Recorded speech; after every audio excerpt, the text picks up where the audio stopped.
We're here to open another window for you into the esports world. It's sports themed this time, though. I swear. This time we were talking FIFA with none other than multinational champion and New York Red Bulls star, I guess pro gamer we can call you, Mike LaBelle. How's it going? I'm doing wonderful. How about yourself? I mean, I'm okay. We're just doing all this from home now. How have you guys been coping? No, it's been good. I'm staying inside, especially being in New York City. But I feel like if you're a gamer and you're on the content creator side, you've got a decent setup. So I feel pretty comfortable in my office/living room, production, whatever this is going to go down as. I mean, yeah, we're all kind of just makeshifting our own stations here. I have never been a streamer, so this is actually new for me, just to start, I don't know, get a little setup going at least. I got to show up my gaming shelf, and that's about it. But you've been doing this for a minute now. But normally when I introduce a gamer or I interview a gamer, there's always a gamer tag attached to it, but not with you, Mike. Why? I mean, I have been fortunate enough to be able to use my name. So I'm at Mike LaBelle. Before that, if you've been following for years, it was at Dirty Mike. So I'm sure that people are happy that I've moved towards my name and maybe away from Dirty Mike. Depends what part of the world that you're in. Yeah, it was the OG days. The OG days, man. Dirty Mike got busy on YouTube. Okay, now I understand. We had to change our name just to get sponsored. Yeah, brands loved Dirty Mike. It's actually funny that obviously played a really big factor, because as I was going through the YouTube progression and live streams and everything, people would be like, oh, we really want to work with you, but I don't know. Think if you were just on a cast and somebody's going to introduce you. It's like, hey, we have Spencer, we have Jimmy, and we have Dirty Mike. And it's like, it just doesn't really flow. Can we call you something else? So that ended up becoming kind of a reoccurring issue. And I was like, this seems like a dumb reason to lose opportunities or to not progress via just a name. But it all started from Dirty Mike and the Boys back in the day when I was in college. It was on the movie The Other Guys. I don't know if you've seen the movie. That's where it began. When you used to go out with your friends, like, oh, we're going out with Dirty Mike and the Boys, and it stuck. All right, so your streamer schedule is insane. Like, you list what you're doing every week basically on your Twitter. You commentate as well. You're a sponsored player. I just don't know, like, what does a day off look like for you? I've always been someone who's not been very good at being chill. I would not be someone you want to go on a vacation with. That's for certain. I kind of like the grind. I don't know if that's just what's been consistent or just what we're used to in the gaming world. There's always been a grind, whether you're building up an ultimate team in FIFA, or if you're even going through the start of a Warzone match where you have to do a bunch of looting. I feel like gaming always has a grind to it, and I've kind of always embraced that, whether it is creating content, you're live streaming, you're going to events, you're traveling, you're competing. You've got to get as many things going as at one time that you can, and I've always been like that, and it's worked for me. It's kind of become part of I guess part of my identity in certain ways. I always really promote the work ethic side of being able to kind of multitask a lot of things within, I guess, the one industry that you're in, the gaming being this massive genre, and then you have all these subgenres that you're going into and different ways to create content. Streaming schedule does jump around, though, just because of timing, but I do put it out there. Yeah, of course, because you still want to maintain that audience of people, just a stream of people coming in as often as possible. But I guess I want to know what your path to pro look like, because there's so many young gamers coming up and they want to make a name for themselves and they want to somehow make money doing this, or just playing FIFA or even chill or whatever it is they love playing. How do they go about doing that? What was your path like? Well, my path was different because I started so many years ago. We didn't really have this clear ecosystem, because with FIFA in particular, I would not consider FIFA a true esport until 2017. That's when EA really came in, and now you've got the developer, you've got publishers, everybody supporting a competitive calendar. Before that, we had tournaments, we had events, but we didn't have a real layout. We didn't have a global series ranking. Nothing was done necessarily in an official manner.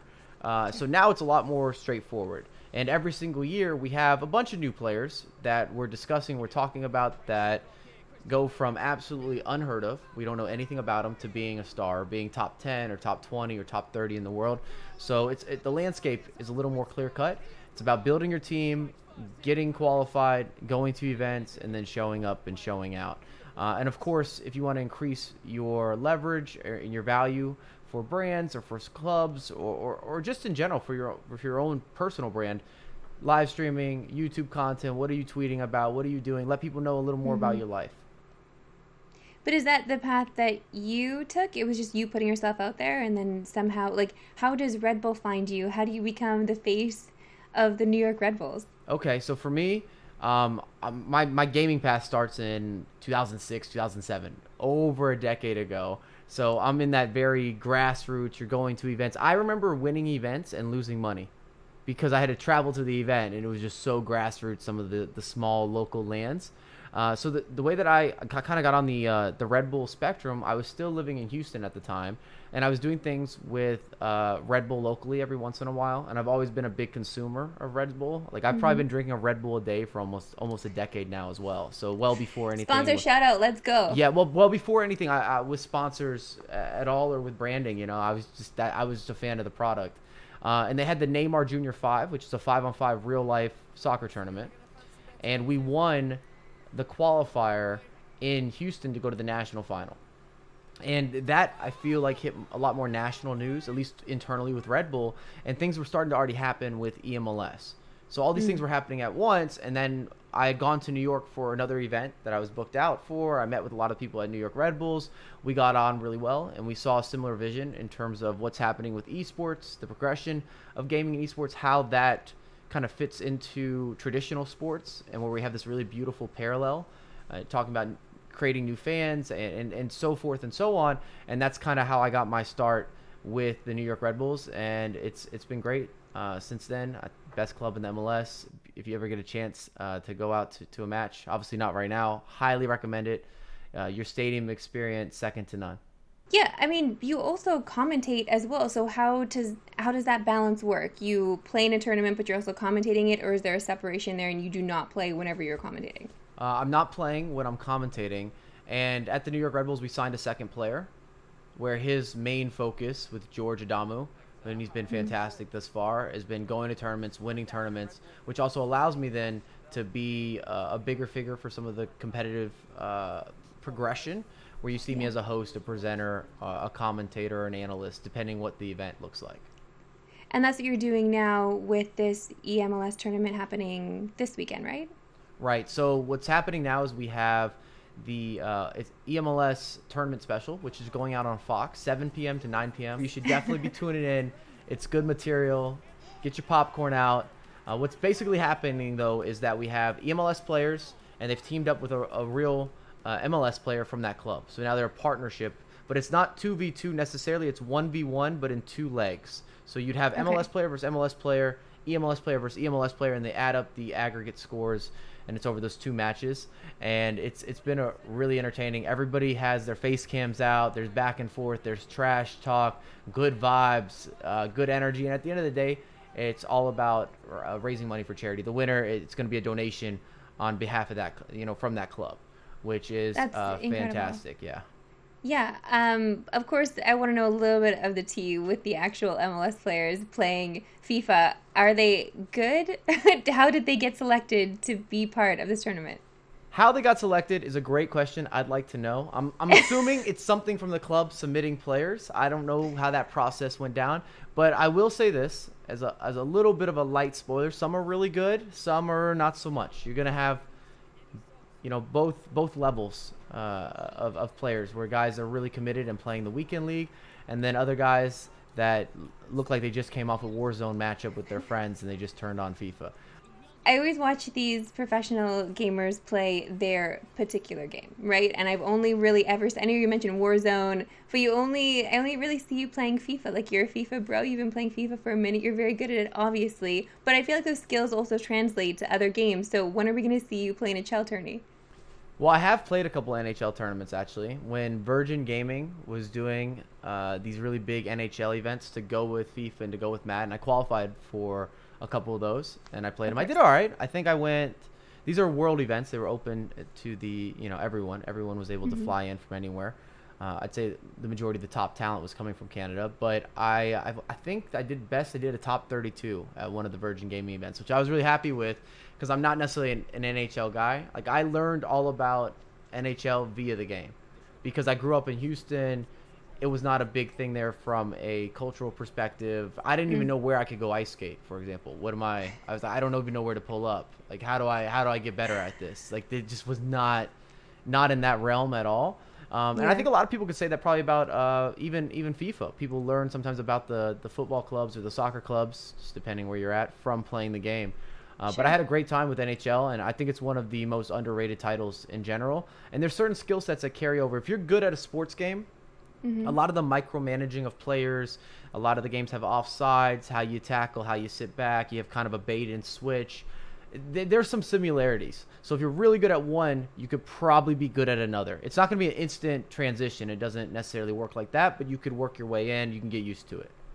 Yeah, I mean, of course, it does not translate for people who play adventure games or open world games like myself trying to play a sports game. Totally different vibe. Completely. So it takes us a little longer to get into them. But I'm just wondering why, like, we see these amazing scenes kind of growing up and coming, especially even just with racing now, racing games just having a moment. But we're not seeing anything like that for MLB. There's no baseball esports scene. Why do you think that is? Talk to MLB. I'm not sure. At the end of the day, you have to be invested. Sure. We have, like I was saying earlier, I don't think we really saw opportunity progression and a bunch of clubs being involved with FIFA until EA really came in and then got involved with building out a competitive ecosystem. And the same could be said when you're looking at Madden, when you're looking at NHL, and that's where I don't know what's going on with Major League Baseball. If there's a bit of a a lag, so to speak, with if they want to build out that. I'm not there for any of those conversations. I don't know if they have a title that's ready to go for competitive gaming, because it also has to be like, how long do matches last? What do people want to watch? Is this feasible? Does it make sense? Sure. And I feel like EA, I mean, they get a lot of feedback from fans just constantly on Twitter. I feel like anytime they tweet anything, fans are just letting them know how they feel. So do you feel like over the years then your game has gotten better, or do you feel like it's kind of staying the same, or are you waiting for that next step? Well, FIFA's continually grown in popularity. I think if you're going to take this specifically towards maybe esports, it's also grown in that side, obviously, as well. Now, the game, for a gameplay standpoint, or from a gameplay standpoint, is always very tricky, because EA's trying to build a title that has this combination of being balanced, also being a simulation, also being arcadey, and having skill gaps, because you need skill gaps when you're getting involved in esports. So they have a more difficult job than we as the community sometimes give them credit for, because everybody's going to be very particular about what they want changed, how they want it changed, and it's always to benefit whatever level you're at. Sure. Like, if I want to see the biggest skill gap possible because I'm really good at the game, but someone who's casual probably doesn't want to have to work on playing defense. They want more assisted defense, which is the opposite of what I would be promoting.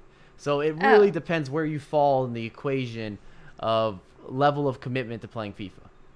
Okay, I get it. That was a call out on me, because I clearly want the other version. I need all the assists possible, Mike. Dude, it's been an absolute pleasure just watching you grow as a commentator as well. I think you're incredible to watch, highly entertaining. So obviously I'm going to be tuning in this weekend. You said we can find it on Fox, but here in Canada we can watch it on TSN. And do you know what time it gets going? 7 p.m. Eastern Time. 7 p.m. Eastern. Cannot wait. Make sure to tune in to see Mike do his thing. Thank you so much for joining us. No, thank you so much for having me. It's always a pleasure.